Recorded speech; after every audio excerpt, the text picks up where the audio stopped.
Hi, I'm Ashley Ty, Emergency Management Director for Lowndes County. Here at the Disaster Recovery Center in the public safety facility, it's going to be the new home to Valdosta Fire Station 8. I'm here with Kelly Gaskins from FEMA to talk to you and give you a little information about the Disaster Recovery Center. So Kelly, thank you for being here. Thank you so much for having us here, and thank you for allowing us to use this space here. So tell the citizens why they should come here to the Disaster Recovery Center. Yes, so we at FEMA, we recognize that the registration process with FEMA can be daunting and confusing, especially to those who've never been through it before. So we know how important it is for survivors to get that face-to-face time with a FEMA representative. Here at the Disaster Recovery Center, they can meet face-to-face with FEMA. We can answer any questions that they have. We can get them registered. We can upload any documentation that may be required. And if they've received a letter from FEMA that they don't understand, they can bring that letter here and we can help clarify and let them know what else is required to keep their application moving along. And that brings up a good point. We've gotten a lot of calls from people that said, hey, I applied with FEMA, but I got denied. So Yes. Can you explain to them what Yes. the letters mean and what they don't mean? Absolutely. So the first thing to know is that every single applicant is different. So assistance that your neighbor might receive, you may not be eligible for. So it's really hard to pinpoint what you are as an individual are eligible for. But what I can tell you is that if you receive a letter and it says denied, the first thing is you need to read the entire letter thoroughly, because oftentimes a denial does not mean a final no from FEMA. It is often requesting more information. That could mean your settlement letter from your homeowner's insurance. We have to know what your homeowner's insurance is going to provide you, because we can't duplicate assistance.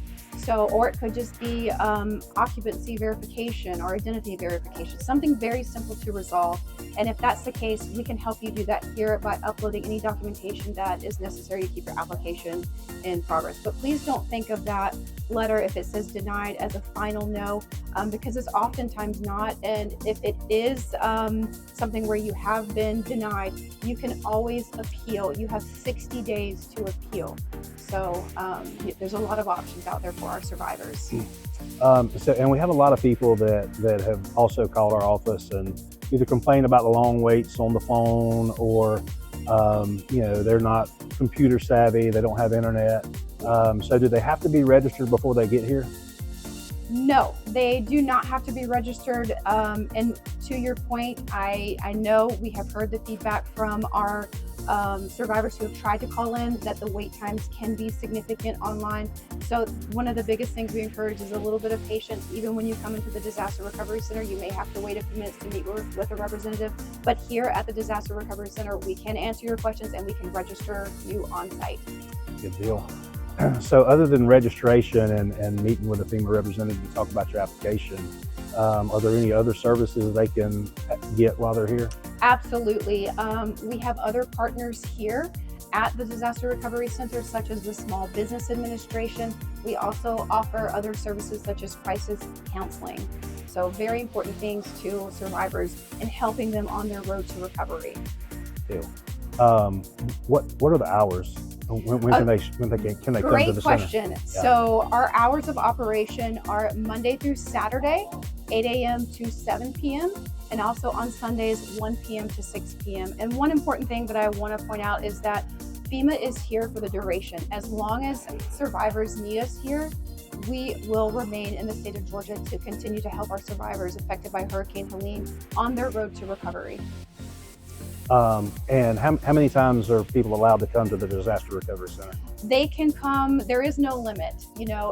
If you've registered and you've received a letter that's confusing to you, bring that letter here into the Disaster Recovery Center and let us help you better understand what it's saying and what it's asking of you. Okay. Good deal. Anything you'd like to add? We just want to thank the citizens of Georgia for their patience. We do understand that many of you have not been through this before, and we just want to let you know, please do not give up hope. FEMA is here. There are other local agencies that are working collectively together to help jumpstart your road to recovery. Thank you. Thank you, Kelly.